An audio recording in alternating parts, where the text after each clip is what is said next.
Welcome back to I am Lei Min. Today we will discuss the story of Gaza liberation as well as international relations in recent days, which have been very hot with many hotspots. On October 1st, the international media simultaneously reported that US President Donald Trump and Israeli Prime Minister Benjamin Netanyahu had agreed on the Gaza peace plan.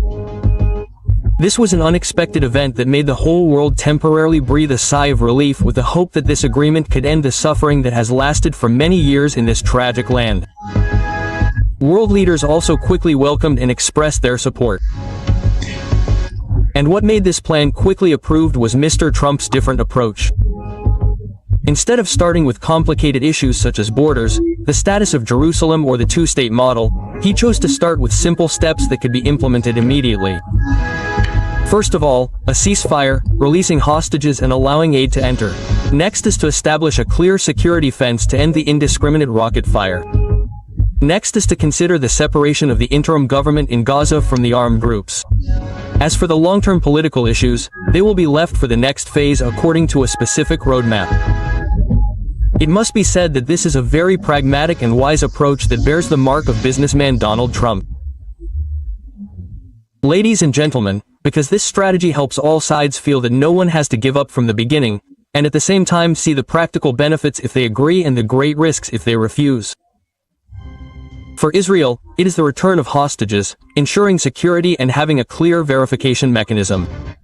For Arab countries such as Egypt, Qatar, Saudi Arabia or the UAE, they have a big role in rebuilding Gaza, ensuring that aid money reaches the people and does not fall into the hands of armed groups such as Hamas. As for the people of Gaza, they receive aid, public services are restored, and security is gradually controlled by local forces. The US and its allies quickly reduce casualties, cool down public pressure while still maintaining humanitarian standards. President Trump clearly understands that the core of the problem lies in two factors: security and reconstruction money. Regarding security, Gaza will disarm heavy weapons, block tunnels, and control the border with real international forces, in which the US, Europe, and some Arab countries will participate. Israel still has the right to intervene according to the process if there is a serious security violation. Regarding finance, a reconstruction fund managed by international organizations will be established with transparent auditing. If money is discovered to be flowing into weapons, the disbursement will immediately stop. Arab countries have seats on the executive board to ensure regional benefits. So we see that Israel holds the key to security while the international community and the Arab world hold the key to finance. These two factors hit the point that has been avoided for a long time. Each side has something to say to its people. Israel asserts that the hostages have been returned and security has been guaranteed. The Arab bloc can say that the money only goes to the people and not to the armed forces. The West shows its voters that aid has reached Gaza, casualties have decreased sharply. The Trump administration can be proud that it has stopped the bloodshed quickly, has a tight security mechanism, has a transparent financial fund and an international team to implement it. It can be said that Trump is not trying to break a large lock immediately but divides it into many parts. Security for Israel, finance for the Arabs and the international community, temporary governance for Gaza and political face for the media. When each side holds a piece of the key and the benefits and risks are tied together like that, the door to short-term peace is opening by itself. Ceasefire, release of hostages, aid flow, security is bound. As for the long-term political path, it will continue step by step. That is a very smart step-by-step solution. If we look at the fence, we can see that if the United States under Donald Trump really closes the circle of ceasefire, releases hostages, and provides aid to Gaza with an effective security and reconstruction mechanism, he will gain the legitimacy of peace. When a leader associates Ben's name with stopping bloodshed, does not sell out Israeli security, and at the same time protects Palestinian civilians, he immediately stands at the moral center of the story. So what are the consequences? Forces that are anti-American or want to disrupt order such as Russia, China, Iran or North Korea, along with the domestic opposition, often accuse Trump of inciting conflict, will fall into a passive position. They are easily framed by public opinion as those who stand in the way of peace. In particular, both Russia and China will be put in a difficult position. Previously, they often blamed the United States for supporting Israel too much and causing more violence. But if Trump's plan really helps reduce casualties and restore peace and rescue hostages, the humanitarian numbers will speak for him. When the bloodshed is proven, the argument that America is the source of violence will no longer have weight. From then on, anyone who tries to sabotage the reconstruction mechanism, prevent relief or rearmament of the gas station will put themselves in a position of confrontation with international public opinion. The moral framework will shift from anti-Americanism being righteous to anyone who obstructs the mechanism to help the people being an enemy of peace. And this is the extremely impressive turn of events of the Trump 2.0 administration in resolving the gas situation. A difficult problem that I do not think many administrations can solve. And in that context, Beijing will be directly affected. China has long built its image as a peace sponsor through diplomatic statements and the role of a soft broker. But if the US can come up with a peace model with a strict, transparent and enforceable monitoring and supervision mechanism, Beijing's symbolic diplomacy will immediately be overshadowed. Not to mention that China has also been caught in the field of climate and energy. They always say they lead green growth but still produce a lot of coal. While the US proves with concrete actions that it has reduced deaths, all of Beijing's moral speeches will hardly overcome those facts. Another factor is that China cannot ignore it because it does not want to offend its Arab partners, oil bosses and big investors. When Riyadh, Cairo or Doha sit on the board of directors of the Reconstruction Fund alongside the US and Europe, it will be very difficult for Beijing to attack without cutting off the interests of its strategic partners in the Middle East. What about Russia? Since 2022, Moscow has built its image as the one who liberates the world from the Western fake order. But if Washington is the one to stop the bloodshed in the most difficult point on the planet, one of the most difficult hotspots to resolve, then Russia's moral argument is considered to have been eliminated. The war in Ukraine is making Russia increasingly seen as the source of instability. Once the United States under Trump scores with a successful peace agreement in the Middle East, international public opinion can immediately have a basis for contrasting comparisons. One side reduces conflict, the other side maintains and prolongs the war. Meanwhile, the Russian economy, which is already struggling with tightening fuel, increasing indirect taxes and maintaining high interest rates, will find it even more difficult to show off soft power to compete with the US for a humanitarian story. And even Iran will have limited room if the Gaza Reconstruction Fund comes with the condition of not rearming. Any effort to supply weapons to Gaza will directly sabotage this plan and will immediately be labeled as against peace. North Korea is no different. If they continue to trade weapons with Russia or test fire missiles at a sensitive time, they will also be labeled as disrupting order while the world is saving people. Of course, we know that Russia and China will not sit still, but if they try to disrupt the Trump administration's peace plan, they will automatically fall into the position of enemies of peace, with the consequence that they themselves will be blamed by public opinion for making people suffer more and causing security to collapse. The game now is no longer about who is better at speaking, but who can create clearer humanitarian data. In that game, legitimacy becomes the most valuable asset. Once the United States maintains its legitimacy, it will be extremely difficult for its opponents to turn the game around. This is a serious loss of points for Russia. The country is bogged down in Ukraine and with China. The country is secretly hatching a scenario to attack Taiwan. When the peace roadmap in Gaza was clearly outlined, Trump even gave Hamas a 4-day deadline to make a choice. This puts Hamas and the forces behind it in a dilemma. Agreeing means disarming, refusing means being labeled as obstructing peace.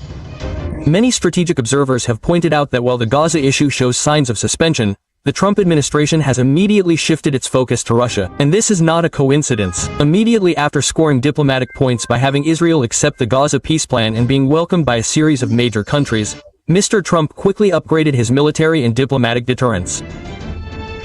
In his speech at the Quantico base in front of more than 800 generals on March 30th, Mr. Trump emphasized the doctrine of peace through strength and publicly showed off hard deterrence steps such as deploying nuclear-powered submarines near Russia or conducting selective military moves. At the United Nations, Trump also changed his tone to show support for Kapoor to regain all territory and called on the EU and NATO to stop importing Russian energy. This is a clear change from his previous soft statements. Ladies and gentlemen, in the past 48 hours, the international media has recorded a shocking statement from US President Donald Trump. He publicly called former Russian President Dmitry Medvedev, currently deputy chairman of the Russian Security Council, a very stupid person. After Medvedev made nuclear threats against the United States and NATO along with this criticism, Trump said that he had ordered the deployment of nuclear submarines to approach Russia as a direct deterrent signal. In essence, this is a personal attack but with the purpose of deterring public opinion. Trump wants to reduce Mercedes's reputation before international public opinion, turning him into the image of an extreme, incompetent spokesman, thereby reducing the weight of nuclear threats from Moscow. By tying a verbal insult to a physical military signal, a nuclear submarine, Trump has created what he often uses as a deterrent in a very practical way. Of course, much of the initial information came from regional media and was retweeted via social media, but the common thread is that Trump deliberately used strong language to hollow out the power of Mercedes, while asserting that the United States was not taking nuclear risks lightly and was ready to respond if necessary. You know, Mr. Trump has repeatedly argued that the image of the chaotic U.S. withdrawal from Afghanistan in 2021 made Russian President Putin smell weakness from Washington under Joe Biden and see it as an opportunity to start a major war in Ukraine. The press has recorded Mr. Trump blaming this disorderly withdrawal for unintentionally encouraging Putin to be more reckless. He often sums it up in one sentence: Afghanistan is Putin's reason for invading Ukraine. What he meant was that just a moment of U.S. incompetence and loss of control is enough to weaken the deterrent, opening the door for Moscow to act opportunistically. In Trump's eyes, a threat is not just about having a lot of weapons, but more importantly, the opponent must believe that you will dare to use force at the right time and without hesitation. According to him, threats are based on three factors: capabilities, military, economic, energy, signals, words combined with actions that are not ambiguous, and credibility is a past record that proves you can do what you say. Trump believes that the 2021 Afghanistan incident has caused the U.S. to lose both its signal and credibility in the eyes of friends, allies, and opponents. And according to this argument, the image of a chaotic withdrawal in Kabul has sent a strong message to Putin that the U.S. decision-making system is in disarray. There is a lack of backup scenarios. If Washington is willing to accept losing face to avoid collisions, the possibility of avoiding collisions in Europe is also high. In that space of credibility, Putin may calculate that the international political costs of his initial risk in Ukraine will be lower. The risk of a direct U.S. military response? According to Trump, it is low because Afghanistan shows that the White House prioritizes ending endless wars over opening a new confrontation. And it is for that reason that Trump has repeatedly said, as Putin has admitted, that the war in Ukraine would not have broken out if he were still president at that time. Both sides understand each other's cards, even predict each other's cards, with both sides being smart people, both Trump and Putin. And the point to emphasize here is that Trump's linking of Afghanistan to Ukraine is not a matter of digging up the past to blame the previous administration. It is the framework he uses to explain the current situation in U.S.-Russia relations and also to explain his current approach. Restore the threat of increasing the costs for Russia if it escalates and close the loopholes that Moscow can exploit. The goal is to make the Kremlin no longer have any window of opportunity because each step beyond the red line must pay a specific and immediate price. In fact, before the Trump administration switched tactics from carrots to sticks with Russia, they carefully studied the health of the Russian economy and the social situation in Russia. Therefore, we should not only look at the military front and worry that Trump will start a major war with Russia or China to fan the nuclear risk. On the contrary, he is building the image of the United States in the role of a world peacemaker, and that is the maximum plus point in the diplomatic legitimacy that Trump is pursuing. The reason the Trump administration chose this time to change tactics is because they saw the reality that Russia's wartime economy is reaching its final threshold. On March 30th, the New York Times published an article saying that Russia's military budget has begun to decline as the cost of war has exceeded the Kremlin's ability to balance. And in a previous video, we also analyzed the huge cost of this war for Russia. According to estimates, Russia's total military spending in 2025 is about 15.5 trillion ROP. It increases by 3.4% compared to 2024 and is equivalent to 7.2% of the country's GDP. And this is the figure according to the Stockholm Peace Research Institute's standards, including defense and security spending outside the Ministry of Defense. In other words, the military's share of the Russian economy is at an extremely high and unusual level. The war is entering its fourth year. The economic blood continues to flow. Russia is not exactly like the Soviet Union before it collapsed. But many characteristics with digital traces have been revealed. That is, military spending accounts for a high proportion of GDP, the budget is increasingly secretive, indirect taxes increase, interest rates are high, and the government intervenes brutally in fuel. The difference is that Russia today still has a larger private sector, a floating copper group, low public debt, and can still sell energy to Asia. Therefore, a collapse scenario like in 1991 is not a short-term scenario. However, if the war drags on with a 7% GDP loss, the accumulated economic bleeding will become more and more dangerous. And this is the paradox. The weaker Russia is, the more China benefits. Beijing does not want Russia to collapse but wants Russia to fall into a weak but stable state. That means now is life, now is death. Weak enough to depend, stable enough not to collapse. Then a series of scenarios will open up. Russia will become a so-called resource colony.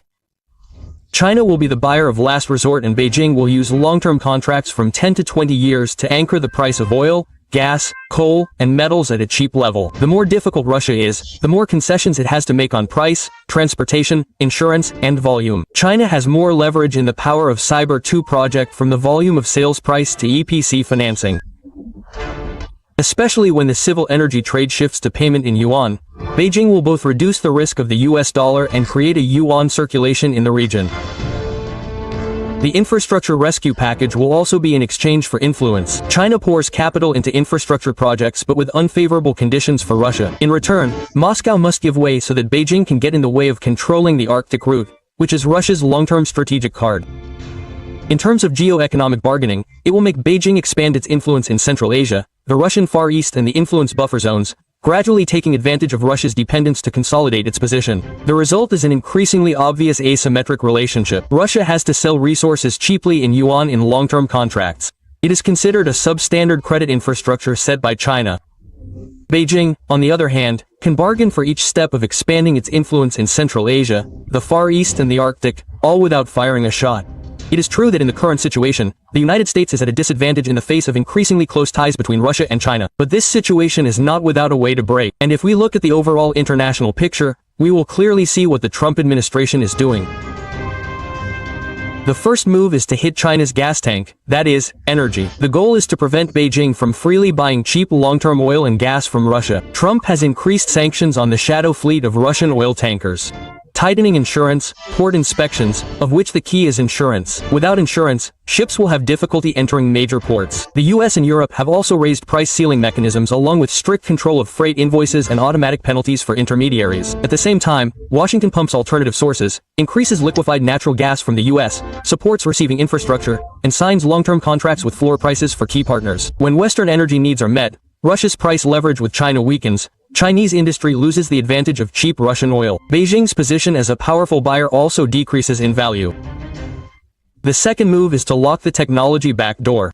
The goal is to block components and machinery from bypassing Russia to China. Russia may be allowed to import some civilian goods, but dual-use goods that can be used for military purposes are absolutely prohibited. Shipments are required to have tracking codes attached. If any shipment disappears, the exporter is heavily fined. This package of sanctions is sophisticatedly designed to target banks and logistics in third countries instead of covering the airwaves to make it difficult for allies. As a result, Russia is no longer a reliable transit station. China loses a technological bypass. The third move is to buy the Russia-China gap. Washington does not need to make Moscow a friend, but only to make Russia not solely dependent on Beijing. The way to do it is to allow Russia to sell limited amounts to markets outside China through auctions. But in return, Russia will not hastily sign the Power of Siberia 2 under unfavorable terms and diversify its payment currencies instead of relying entirely on the yuan. Thus, the US creates specific benefits for Moscow to see that Beijing is not the only option. When the playing field is not set by China, it is difficult for Beijing to turn economic influence into political leverage. And the fourth move is to target the yuan. This is a more difficult path because the yuan does not float completely. China controls the exchange rate band, has large foreign exchange reserves and a capital control system. The US cannot order the yuan to depreciate immediately, but it can create an environment that causes capital to flow out of China, forcing Beijing to brace its defenses. Specifically, when the US dollar yield is much higher than the yuan, international capital will choose the US dollar. The US can influence through the policy of shrinking the balance sheet or simply maintain the expectation of high interest rates for a longer time, attracting capital out of emerging markets and putting pressure on the yuan. The trade tariff will tighten the import of Chinese goods, the flow of USD into China will decrease, the yuan will also weaken. The technology chain attack: when China's high value-added exports shrink due to technology restrictions, the flow of USD in will be less, the pressure on the yuan will be more durable, and the secondary financial sanctions selectively limit the demand for using yuan in international transactions and reduce the attractiveness of this currency. In short, the US not only attacks Russian oil and gas or the technology star but also tries to break the financial tripod of China. This is a series of combined actions that both weaken Beijing's cheap leverage and make the yuan lose its international weight. So you see, America still has a lot of leverage to use on geopolitical, geoeconomic and geostrategic fronts. That is why we new intellectuals always emphasize that we do not encourage the scenario of America having to rush into a comprehensive military confrontation with the Trump worshippers. We do not encourage war. Because there is still a lot of room for the Trump administration to exploit and unleash its trump cards. Military confrontation, if any, should only be the last step, and we all understand that in a war between nuclear powers like that, no one will be the winner. There will be no winner, only total destruction. The most worrying thing is not that America will push the button first, but that the one who is cornered can destroy it.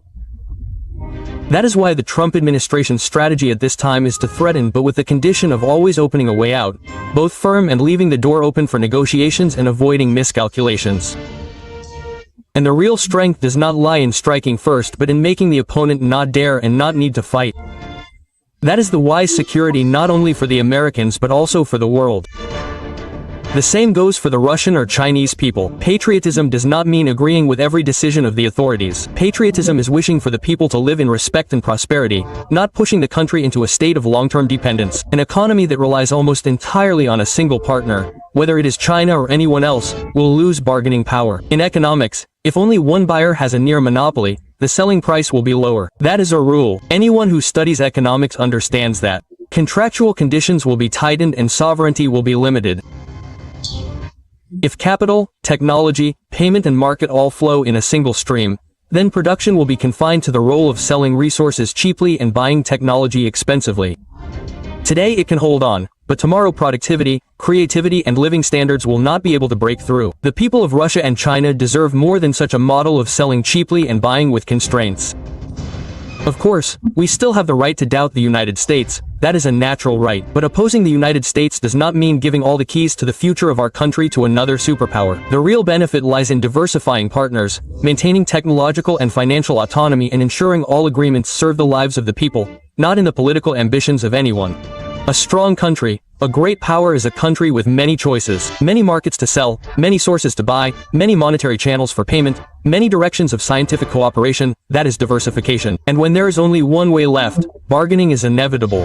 Keeping a strategic distance is not betraying friends, it is a way to buy insurance for the future.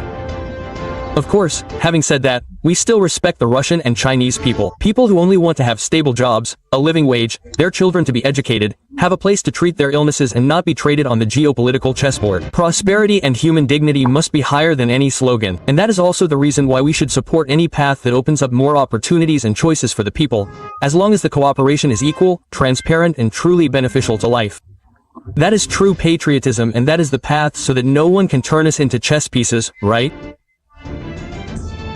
At this point, we would like to pause the program here. Please share your personal views below. Laymin says goodbye and see you again.